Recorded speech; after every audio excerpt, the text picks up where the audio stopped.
Greetings, everyone. Pete Pardo here from Sea Tranquility. Welcome to the honorable mentions list for my top 31 power trio band series that we did all throughout this month here in July of 2022. So I just laid out my top 31. That's what we've been doing each and every day during the month of July.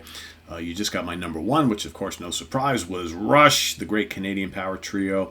But I got a bunch of others that did not make the cut, but I do like all of these. So there's quite a few of them. I'm not going to really talk too much about each one of them because I think most of you will be aware of them. But just so you know which ones were kind of on my radar and up for consideration when I was doing this list. And, just so you know because I always put together a huge list and then I start pulling bands out and putting them on my actual list. And then when I'm done, I'm like, okay, this is what's left. Well, some really good ones left, right? So, and this is a mix of newer bands, older bands, lots of good stuff on here. So I'm just going to go through them all, right? So here we go. Starting things off, a fairly recent discovery of mine, a great band from here in the New York area, upstate as a matter of fact, called King Buffalo. Great kind of psychedelic stoner rock trio, awesome band. A band from Sweden who I like quite a bit. Great heavy band called Magis. Never know how they say that the Magus thing, but really great power trio. Plays kind of like a doomy metal, stoner, power metal type stuff. Great band. They've been around for a while. Have a lot of great albums. Three-Man Army with the Gervitz Brothers. I know a bunch of you were talking about them in the comments many times this month. Some of you were like, Pete, I hope you have Three-Man Army on your list. Well, they didn't quite make my list, but they are on my honorable mentions because it's a really good band. Great prog power trio called Equator Mass. They had the one album back in the 70s, which is dynamite. If you love ELP, you'll love these guys. How about another New York band called Dust? Okay. Really good hard rock power trio, released 2 albums. A UK band called Stray Dog. Also really, really excellent, good hard rock act. How about Road? Featuring none other than Noel Redding from the Jimi Hendrix Experience. Great jammy hard rock band, blues rock band, Road. Hard Stuff, featuring John Ducan of Atomic Rooster. Paris, okay, featuring Bob Welch and Glenn Cornick from Jethro Tull. How about the Canadian thrash power trio Exciter? Gotta have Exciter. Exciter almost made my top 31. Really great band. Another band that a lot of people mentioned throughout the month, Zebra. I like Zebra, right?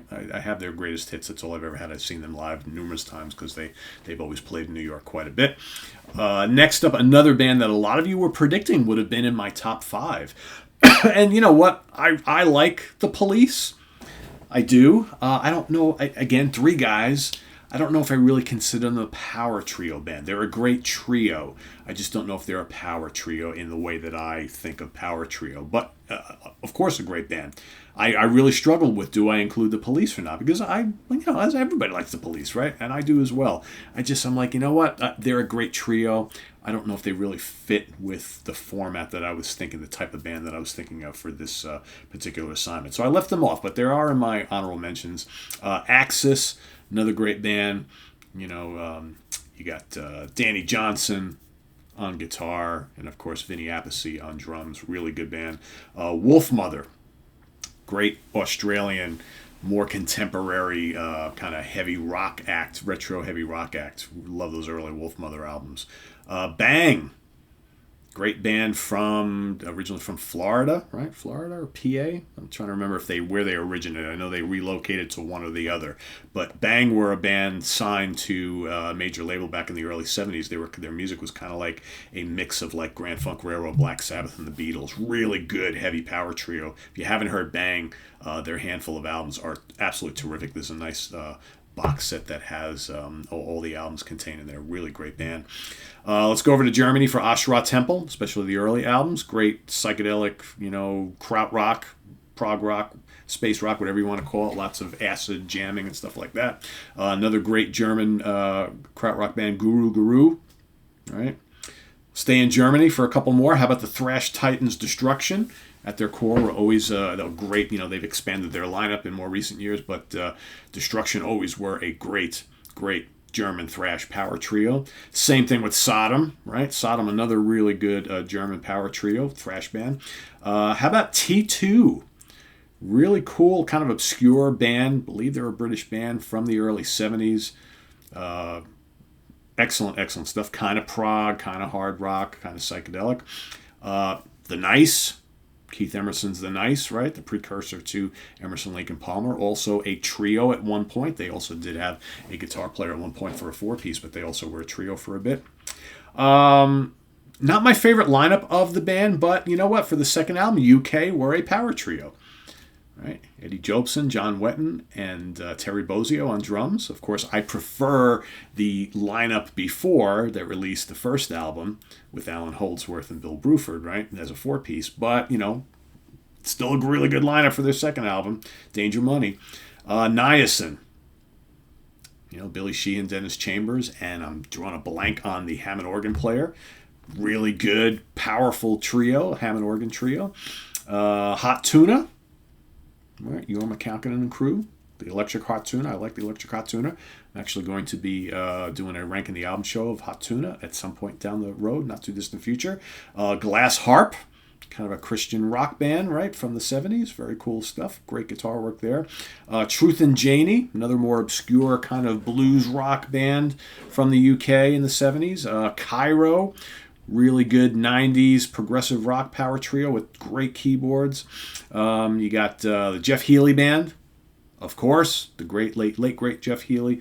Wonderful, wonderful blues and blues rock stuff there. How about the original Tony Williams Lifetime? That was a power trio, one of the heaviest of the kind of early jazz fusion bands with Tony Williams on drums, John McLaughlin on guitar, and Larry Young on organ. Killer stuff. From Norway, the great psychedelic heavy rock and prog band Motor Psycho. How about from Iceland, the Vintage Caravan? If you love 70s, retro 70s heavy rock, man, the Vintage Caravan, you should listen to them. Baker, Bruce, and Moore, BBM, Jack Bruce, Ginger Baker, Gary Moore. They were only around together as a unit for a very short amount of time. One album, quick little tour. Good stuff, though. How about from Canada, FM, right? Great, great prog band with some awesome electric violin and mandolin, right? Great, great, great band. From Sweden, November, from the 70s. Great heavy rock, bluesy heavy rock from the 70s, November. Great power trio. From here in the U.S., how about let's do a little psychedelic stoner rock, Poobah. Yes, Jim Gustafson and company.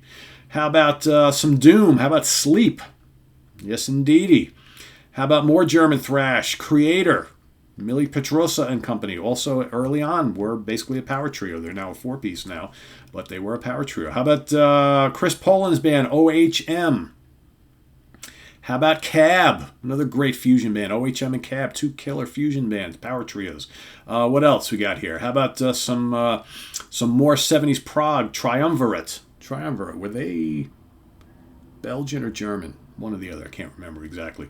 What else? Trace. Trace was from Holland. Another great prog power trio. Lots of keyboards. How about from Texas?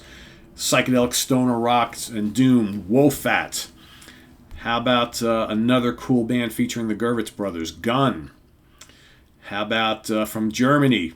Psychedelic stoner rock, Cadaver.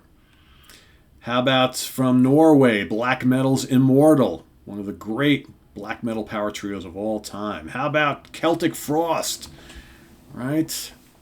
Reed St. Mark, Martin Eric Ain, and Tom G. Warrior, the classic lineup, Celtic Frost. How about Emperor, another great power trio, black metal power trio from Norway. How about from the new wave of British heavy metal, Angel Witch. Also from the UK, but 70s prog band, Egg.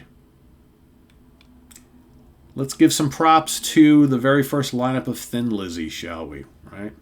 Brian Downey, Eric Bell, and Phil Lynott. The first lineup of Thin Lizzy. And last but not least, and I almost didn't include him here because, quite frankly, to me, the quintessential lineup of the Pat Travers Band was always a four-piece. And that, of course, was Pat Travers on guitar and vocals, Pat Thrall on guitars, Peter Mars Cowling on bass, and Mr. Tommy Aldridge on drums. That, to me, is the quintessential lineup. the classic lineup of Pat Travers' band, but they were a trio before Pat Thrall joined on second guitar for a few albums before then. And that's kind of how Pat Travers got his start with Nico McBrain was on drums and Peter Calling was on bass. There was another guy before him. So there was some shuffling lineups early on the first few albums before Pat Thrall joined. So really you have to kind of include Pat here, although I tend to think of always of Pat Travers, and Pat's been playing in a trio for a long time in more recent years. So I wanted to include Pat in this discussion. Pat is also playing at CSOT Fall Fest 2022 in October. But to me, the kind of the legendary lineup of the Pat Travers band was a four-piece. But I do want to give some recognition to them as a power trio. So and there are a lot of others, right? Obviously, there's probably many that I'm missing here, but I think you kind of get the picture. There's a lot of good power trios. It was interesting at the beginning of the month. A lot of people were like, Pete, I don't even know if I can name 15 power trios. Well, as you can see, there are tons of them. I just named off, 70 of them or something like that between all this month and my honorable mentions. So there's a lot. And this, like I said, there's a lot more there's probably a lot more fusion ones and, little super groupy things and special projects and stuff like that. There were trios, but can't name them all. And for the ones that I forgot, again, I'm sure there's plenty of others that once I see your comments, I'm going to be like, yeah, damn, I forgot that one. Because that's the way it always goes, right? Can't remember all of them, but I think we got a lot of them covered. So thanks again for everybody watching and playing along this month. This was fun. Tune in starting tomorrow morning for my must-hear bands of the 2000s. Again, these are bands that formed and released albums starting the year 2000 and onwards. I'm probably not going to, I think at the end of the month in August, I'm going to give you, excuse me, a small list of bands that are kind of honorable mentions, but they're more so, they are bands that formed in and released output in the 2000s, but they're comprised of more veteran and classic members who have done lots of other things beforehand. So what I'm really shooting for this series is more of the bands who nobody knew who they were, and in 2000 they either formed or released their first album and they've done stuff since then, right? As opposed to guys who had a huge career before the 2000s and then put together a new band and came out with something else. I'm thinking like the Transatlantics and the Winery Dogs and things like that. We know who those guys are. They've been around for a long time. So I will talk about them at the end of the month as some of the, newer bands formed by veterans that didn't make the original list of 30 or 31, because I really want the 30. What is it, 30 days in September? I think it's 30. The original, the 30 that I'm going to pick are actually bands who, basically comprised of unknowns who formed a band and starting in the year 2000 have been active since. So that's really what I'm going for on this. So thanks for watching, everybody. Visit us on the web at www.seatranquility.org. We're on Facebook. We're on YouTube, all together, all the damn time. Thanks again for watching my top 31 power trio bands of all time, my favorites. And we'll see you tomorrow morning with the start of a new month and a new series. I am Pete Pardo. Thanks again. And also make sure you tune in tomorrow night. No Hudson Valley Squares tomorrow night. You'll get me for a Q&A show starting at 8 o'clock p.m. Eastern Standard Time for roughly an hour and a half. So bring your questions and your feedback and all that kind of stuff, and we'll see you in the chat room tomorrow night starting at 8 p.m. Eastern Standard Time. I am Pete Pardo. Thanks for watching, everybody. See you then. Bye-bye.